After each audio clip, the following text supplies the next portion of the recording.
हाँ, तो आज माइटोकॉन्ड्रिया का स्ट्रक्चर स्टडी करने वाले हैं।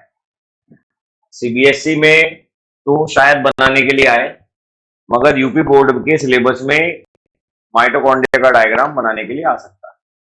तो आपको उसकी स्ट्रक्चर बनानी है, बहुत मुश्किल नहीं है। ठीक है, अगर आप अपनी एनसीईआरटी को बुक को ही करोगे तो यहाँ पे भी डायग्राम बन जाएगा। तो जैसे जैसे मैं बना रहा हूँ मेरे साथ मुझे फॉलो कर लेना। ठीक है, तो इसकी जो स्ट्रक्चर होती है वो शू शेप्ड स्ट्रक्चर होती है, डबल मेम्ब्रेनस स्ट्रक्चर होता है माइटोकॉन्ड्रिया। ठीक है, तो पहले इसका नाम लिख लेता हूं मैं, माइटो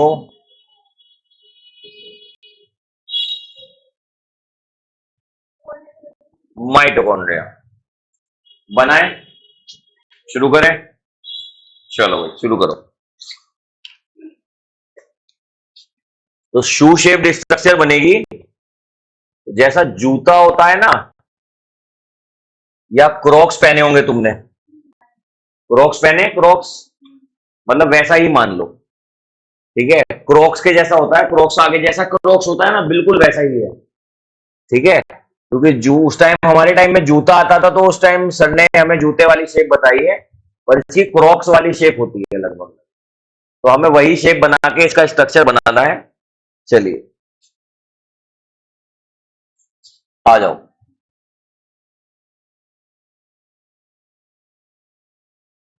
तो ये आउटलाइन बन गई आपके क्रॉक्स यानी माइटोकॉन्ड्रिया की।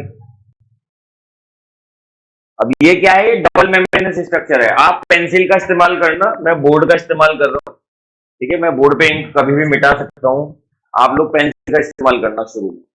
ठीक है, चलिए।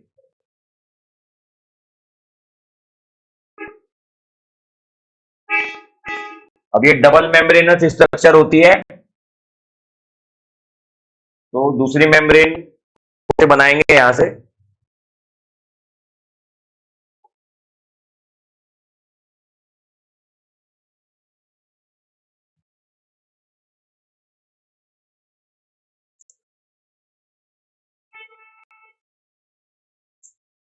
ठीक है, इसमें अभी ये एक लेयर बनी है। ठीक है, अब थोड़ा सा यहाँ पे देखो एरर सा है, हालांकि ये भी चल जाएगा, तुम लोग बनाओगे तो चल जाएगा, बट अब इतनी मेहनत कर ही रहे हो तो उसको थोड़ा सा और,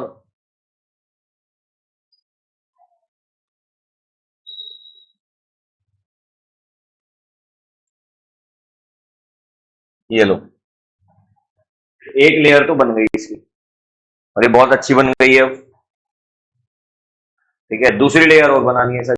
डबल मेम्ब्रेनस स्ट्रक्चर है तो एक मेम्ब्रेन तो आपको यहाँ पे अच्छे से दिख रही है, दूसरी मेम्ब्रेन भी दिखानी है। तो दूसरी मेम्ब्रेन के लिए थोड़ा सा यहाँ पे अभी आपको इसको मिटाना पड़ेगा।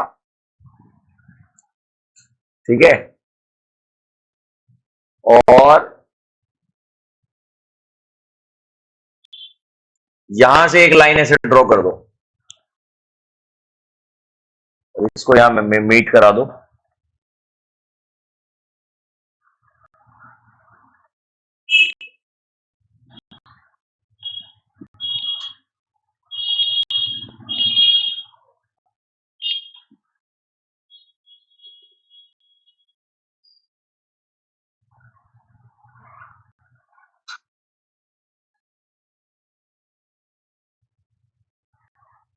ठीक है, यहां तक अच्छे से ड्रॉ करो।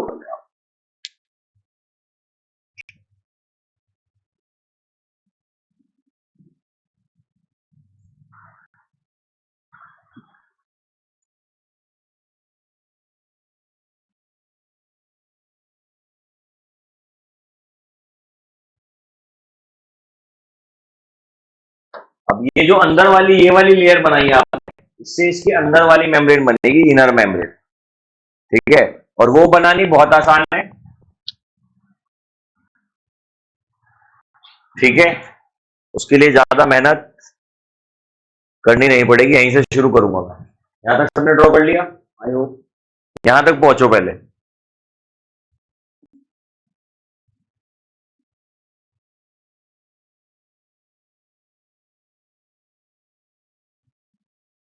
सीबीएसई के देखो होम एग्जाम होते हैं, तो कुछ स्कूल्स में टीचर्स दे देते हैं बनाने के लिए, बट यूपी बोर्ड में ये दिया जा सकता है, क्योंकि यूपी बोर्ड में डायग्राम्स दिए जाते हैं। अभी वो पुराना पैटर्न ही चल रहा है, जो सीबीएसई थोड़ा अपग्रेड कर गया है, यूपी बोर्ड अभी इंग्लिश मीडियम में आया है, तो थोड़ा धीरे धीरे ही स्टेप होगा। नहीं है, हम सब ने भी डायग्राम बनाए हैं और तुमसे ज्यादा बनाए हैं, तुम्हारे बहुत कम डायग्राम्स आ रहे हैं, हमने डायग्राम ही डायग्राम बनाए हैं हमारे।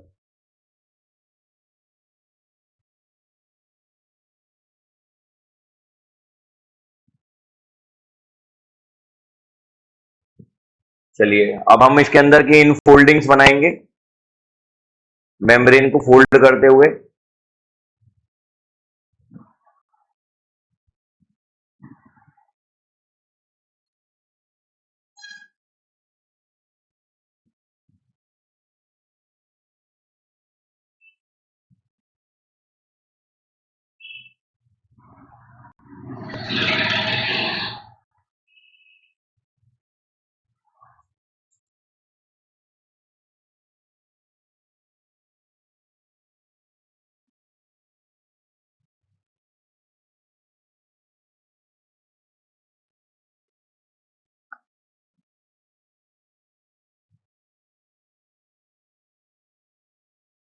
ये देखिए, ये अंदर की मेम्ब्रेन बन गई, तो आपका ऑलमोस्ट जो माइटोकॉन्ड्रिया का स्ट्रक्चर है वो कंप्लीट हो गया है। इतना बनाना, बोर्ड पे बनाने में थोड़ा टाइम लगा, पेंसिल से बनाने में इसको ज्यादा टाइम नहीं लगेगा, एक दो बार बनाओगे बहुत जल्दी बनेगा।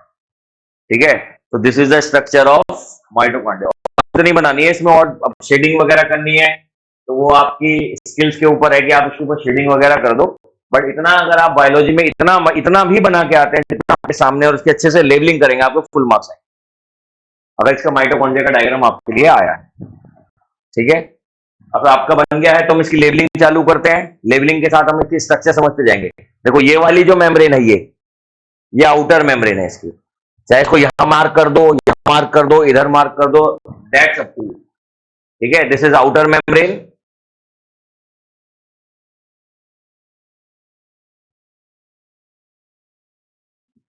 और ये वाली जो मेम्ब्रेन है, ये चाहे अंदर की तरफ फोल्डिंग भी कर ली है इसने, ठीक है, इसको हम कहते हैं inner membrane.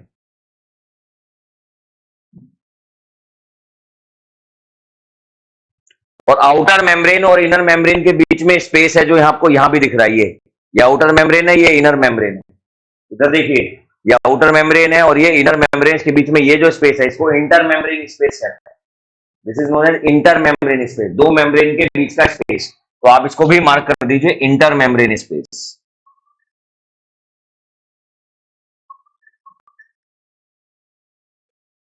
This is known as inter membrane space. ठीक है, लेबल कर लिया आपने।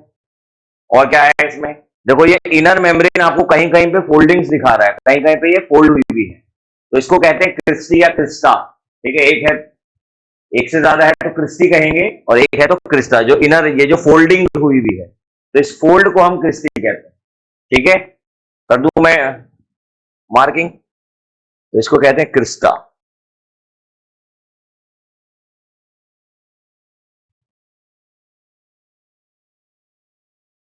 अब इनर मेम्ब्रेन के अंदर आपको मैट्रिक्स मार्क करना है, तो देखिए मैं जिस तरीके से मैट्रिक्स मार्क कर रहा हूं, ऐसे मैट्रिक्स मार्क कर लीजिए आप। This is the matrix. और इसे मैट्रिक्स को मार्क करने की वजह से एक आसान काम और होगा कि आप इनर मेम्ब्रेन और आउटर मेम्ब्रेन में अच्छे से डिफरेंशिएट कर पाएंगे। आप इनर मेम्ब्रेन और आउटर मेम्ब्रेन के बीच में जो इंटर मेम्ब्रेन स्पेस है, आप उसको भी अच्छे से डायग्राम में डिफरेंशिएट कर पाते हैं। तो मैट्रिक्स को कुछ इस तरीके से रिप्रेजेंट कर दीजिएगा। यही हमारा एक मोडस ऑपरेंडी है, इस तरीके से हम रिप्रेजेंट करते आ रहे हैं कन्वेंशनली। जब आप डायग्राम बनाते हैं पेंसिल से, अपने हाथों से बनाते हैं, तो आप मैट्रिक्स को इस तरीके से रिप्रेजेंट करेंगे। तो इनर मेम्ब्रेन के अंदर मैट्रिक्स होता है, तो ठीक है, तो यहां पे आप मेंशन कर दीजिए मैट्रिक्स। कहीं भी कर सकते हो, आपको समझ में आ गया मैट्रिक्स को आपने किस तरीके से। आप इसमें शेडिंग भी कर सकते हो, अगर आपके पास कलर पेन यूज कर रहे हो तो आप, मैंने तो इसको डॉट डॉट से शेडिंग करी, आप इसको प्रॉपर्ली शेड कर सकते हो, डिफरेंट कलर कर सकते हो। ठीक है, और कुछ चीजें आपकी थ्योरी में दी गई हैं और आपकी एनसीईआरटी की बुक में उनके बारे में नहीं बताया गया है। तो हम उन चीजों को भी हम मेंशन करेंगे जिससे आपका डायग्राम कंप्लीट हो जाए। और हम ऐसा डायग्राम बना रहे हैं जिसके साथ आपकी most of the theory mitochondria के स्ट्रक्चर के बारे में कंप्लीट हो जाएगी। ठीक है, हाँ ठीक बना।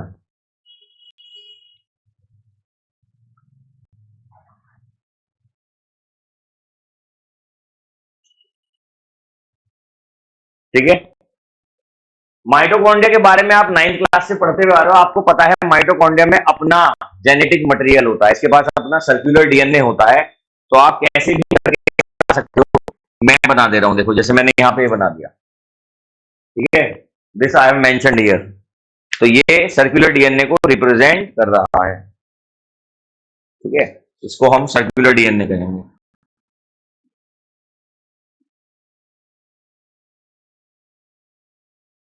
और क्या होता है इसके पास, माइटोकॉन्ड्रिया के पास अपने राइबोसोम्स होते हैं। क्या होते हैं, राइबोसोम्स होते हैं। तो आप राइबोसोम्स को मेंशन कर सकते हो। थोड़ा डार्क कलर यूज कर लेता हूं मैं।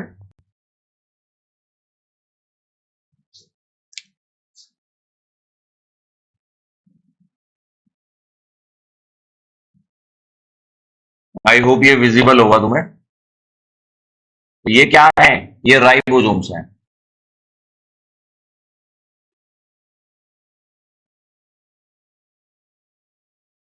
This is ribosomes.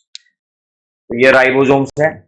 माइटोकॉन्ड्रिया के पास अपना जेनेटिक मटेरियल डीएनए की फॉर्म में अवेलेबल होता है, और राइबोसोम्स भी होते हैं, ये अपना प्रोटीन खुद से सिंथेसाइज कर सकता है। तो ये भी आपके सिलेबस में दिया है, थ्योरी में दिया है। डायग्राम में भले ही मेंशन नहीं था, तो हमने इसको डायग्राम में मेंशन भी आपके कर दिया है। ठीक है,